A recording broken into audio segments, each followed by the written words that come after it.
Hello friends, myself Ullas. I am student of ICCA in Davangere. Today we will discuss about the programming introduction of C, then structure of C. Okay, first we will discuss about the introduction of C programming.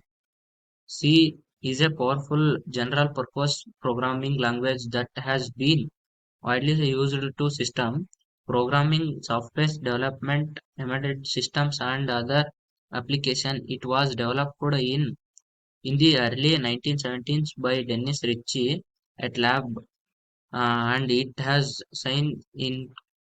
influenced many other modern program languages such C++, C Sharp, Java, and other. In this introduction, we'll convert the basic of C programming, its key functions, and structure of a simple C program. Okay, Dennis Ritchie ಅವರು 1917 ನಲ್ಲಿ C ಅನ್ನೋದನ್ನ ಅವ್ರ lab ನಲ್ಲಿ experiment ಮಾಡ್ಬಿಟ್ಟು ನಮಗೆ ಕೊಡ್ತಾರೆ. ಅದರಲ್ಲಿ C plus plus ಆಗಿರ್ಬೋದು, ಜಾವಾ ಆಗಿರ್ಬೋದು, ಸಿ ಶಾರ್ಪ್ ಆಗಿರ್ಬೋದು ಬರುತ್ತೆ. Next, why to learn C. ನಾವು ಸಿ ನ ಯಾಕೆ ಕಲಿಬೇಕಂತ ನೋಡೋದಾದ್ರೆ, efficiency and performance. C is known as the high performance and low level capabilities make it ideal for tasks where speed and cir- circular. Example ನೋಡೋದಾದ್ರೆ system program, embedded devices. Okay. Probability C program can run on almost many machine with minimum uh, mini, minimal uh, changes makes it portable cross value system. Foundation for other language. Many modern program languages are divided from C, so learn its give to a solid understand concept that apply other language. Okay.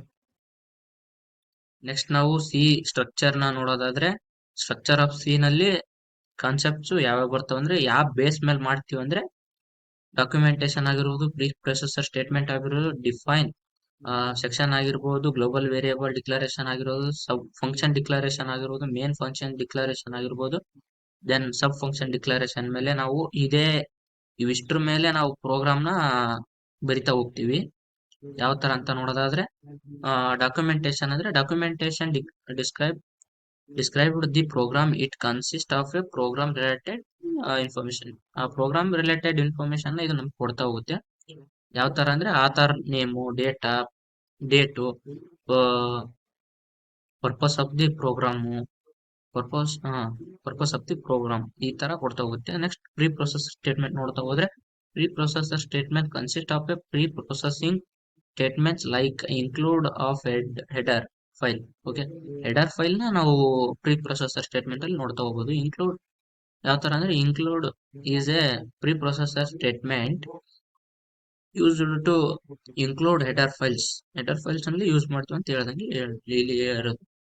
Syntax ನೋಡೋದಾದ್ರೆ, include header file, include user defined header file ಆಗಿರ್ಬೋದು. Example ನೋಡೋದಾದ್ರೆ, include stdio dot H, include string dot H, include my file dot H. Okay, definition function section. Definition section include during of named constant like defines. ಯಾವ ತರ ಅಂದ್ರೆ, ಇವಾಗ syntax ಹೇಳ್ತೀನಿ ನೋಡಿ. Define named constant value ನ ಕೊಡ್ತಿದ್ದೀನಿ. Example ಯಾವ ತರ ಅಂದ್ರೆ, ಡಿಫೈನ್ ಸೈಜ್ ನ ಡಿಫೈನ್ ಮಾಡಕ್ಕೋಸ್ಕರ ಹೇಳ್ತಾ ಇದ್ದೀನಿ. ಇಲ್ಲಿ ನಾನು 10 ಅಂತ ಕೊಟ್ಕೊಂಡಿದ್ದೀನಿ. Global variable declaration. This section includes declaration of global variables which many be used throughout the program. Next, syntax ನೋಡೋದಾದ್ರೆ, data type, variable name, value ಕೊಡ್ತಾ ಹೋಗೋದು. ಡೇಟಾ ಟೈಪ್ ಗೆ ಒಂದು ವೇರಿಯಬಲ್ ನೇಮ್ ತಗೊಂಡ್ಬಿಟ್ಟು ವ್ಯಾಲ್ಯೂ ಕೊಡ್ತಾ ಹೋಗೋದು. ಎಕ್ಸಾಂಪಲ್ ನೋಡೋದಾದ್ರೆ, ಇಂಟ್ ಎ ಈಕ್ವಲ್ಸ್ ಟು 10 ಅಂತ ಕೊಟ್ಟಿದ್ದೀನಿ. Function declaration. The page declare the function and inform compiler to the processable function and either features syntax ನೋಡೋದಾದ್ರೆ return type function named input parameters ನಾವ್ ಏನ್ ಕೊಡ್ತಾ ಇದೀವಿ ಅನ್ನೋದನ್ನ. ಎಕ್ಸಾಂಪಲ್ ನೋಡೋದಾದ್ರೆ ವೈಡ್ ಪ್ರಿಂಟ್ ನೇಮ್ ಕ್ಯಾರೆಕ್ಟರ್ ನಲ್ಲಿ name main function definition. This region consists of a starting point of the program. It includes calling of sub function and other main functions specific code. ಯಾವ ತರ ಅಂದ್ರೆ syntax ನೋಡ್ಬೋದು. Data type ನ main ಆಗಿ ಕೊಟ್ಟಿದ್ವಿ data type ನಲ್ಲಿ. Next code ನ ಬರ್ಕೋಬೇಕು. Next ಅದ್ರ ಸಬ್ ಫಂಕ್ಷನ್ ನ ನಾವು ಕಾಲ್ ಮಾಡ್ಕೋಬೇಕು ಇಲ್ಲಿ. Sub function definition. This region define the sub function body. Below program explain the document description the above section. Author ನಾನು ಇಲ್ಲಿ ನಮ್ಮ ಸರ್ ನೇಮ್ ಕೊಟ್ಟಿದ್ದೀನಿ ರಘು ಜಿ ಅಂತ. ನೆಕ್ಸ್ಟ್ ಡೇಟ್ ನಾನು ನೀವು ಯಾವ್ದಾರ ಕೊಡ್ಬೋದು. ನಾನು ಇಲ್ಲಿ 10/8/2024 ಅಂತ ಕೊಟ್ಟಿದ್ದೀನಿ. ಪರ್ಪಸ್ ಯಾಕಂದ್ರೆ ನಾವು ಸಿ ಕಲಿಯಕ್ಕೋಸ್ಕರ ಯೂಸ್ ಮಾಡ್ತಾ ಇದೀವಿ. Include stdio.h pre processor statement ನಿಮ್ಗೆ ಯಾವಾಗ್ಲೂ ಹೇಳ್ದಂಗೆ.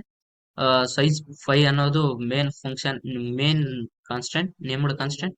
Void print my name function declaration int 10 ಅಂತ ಕೊಡ್ತಾ ಇದ್ದೀನಿ. ಇಂಟ್ a equals to 10 ಅಂತ ಕೊಡ್ತಾ ಇದ್ದೀನಿ.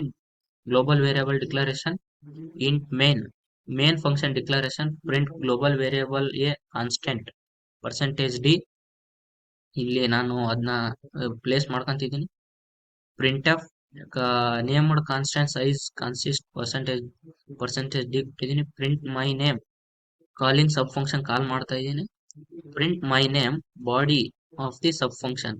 Print my name is Ullas. Okay, ಇವಾಗ ನಾ ಇದ್ರ ಬೇಸ್ ಮೇಲೆ ಒಂದು ಯಾವ ಚಿಕ್ಕದಾಗಿರೋ ಫಂಕ್ಷನ್ ನ ಇದನ್ನ ಪ್ರೋಗ್ರಾಮ್ ಮಾಡಿ ನಿಮ್ಗೆ ತೋರಿಸ್ತೀನಿ. ಮಾಡಿದೀನಿ, ಅದನ್ನೇ ತೋರಿಸ್ತೀನಿ. ನೋಡ್ತಾ ಇರ್ಬೋದು ನೀವು ಇಲ್ಲಿ. ಇನ್ಕ್ಲೂಡ್ stdio.h ಅಂತ ಕೊಟ್ಕೊಂಡಿದ್ದೀನಿ. ಇಂಟ್ ನಂಬರ್ ನ 5 ಅಂತ ಗ್ಲೋಬಲ್ ವೇರಿಯಬಲ್ ಡಿಕ್ಲರೇಷನ್ ಮಾಡ್ಕೊಂಡಿದ್ದೀನಿ. Wide print college name function declaration ಮಾಡ್ಕೊಂಡಿದ್ದೀನಿ. ಇನ್ಪುಟ್ ಪ್ಯಾರಾಮೀಟರ್ ನಲ್ಲಿ ಡೂ ಸಮ್ ಅಂದ್ರೆ ನಾವು ಇವಾಗ ಇವೆರಡನ್ನ ತಗೊಂಡು ಸಮ್ ಮಾಡ್ತಾ ಇದ್ದೀನಿ. ಇಂಟ್ ಮೇನ್ ಫಂಕ್ಷನ್ ಡಿಕ್ಲರೇಷನ್ ಇದು. ಇಂಟ್ ನಂಬರ್ 1 equals to 10 ಅಂತ ಕೊಡ್ತಾ ಇದ್ದೀನಿ. Print college name print the %d. ಇವಾಗ ಸಮ್ ಮಾಡ್ತಾ ಇದ್ದೀನಿ ನಾನು ಇಲ್ಲಿ. ನಿಮ್ಗೆ ಔಟ್ಪುಟ್ ನಲ್ಲಿ ತೋರಿಸ್ತೀನಿ ಸಮ್ ಆಗಿರೋದು ಯಾವ ತರ ಬಂದಿದೆ ಅಂತ. Void print college name character ನಲ್ಲಿ 2 ಇವನ್ ತಗೊಂಡಿದ್ದೀನಿ. Next print enter your name. Next scan ಮಾಡ್ಕೊಂತಿದ್ದೀನಿ enter your college name. Next ನಾನು ಹೇಳಿದ್ನಲ್ಲ ಸಮ್ ಮಾಡ್ತಾ ಇದ್ದೀನಿ ಅಂತ. ಸಮ್ ಮಾಡ್ಬಿಟ್ಟು ಇಲ್ಲಿ ತೋರಿಸ್ತೀನಿ ನಿಮ್ಗೆ ಇದ್ರ ಔಟ್ಪುಟ್ ಯಾವ ತರ ಇದೆ ಅಂತ. ನೋಡ್ತಿರ್ಬೋದು ನೀವು ಎಂಟರ್ ಯುವರ್ ನೇಮ್ ಅಂತ ಇದೆ, ನಾವು ಉಲ್ಲಾಸ್ ಅಂತ ಕೊಡ್ತೀನಿ. Next enter your college name ICCA ಅಂತ ಕೊಡ್ತೀನಿ. ನೋಡ್ಬೋದು ನಮ್ಗೆ ಔಟ್ಪುಟ್ ಏನ್ ಬರ್ತಾ ಇದೆ ಅಂದ್ರೆ my name is Ullas, my college name is ICCA. Sum ಮಾಡ್ತಾ ಇದ್ದೀನಿ ಅಂತ ಹೇಳಿದ್ನಲ್ಲ 5 + 10 = 15. Okay, thank you for watching. ಇವತ್ತಿನ ವಿಡಿಯೋನ ನಾನು ಮುಗಿಸ್ತಾ ಇದ್ದೀನಿ.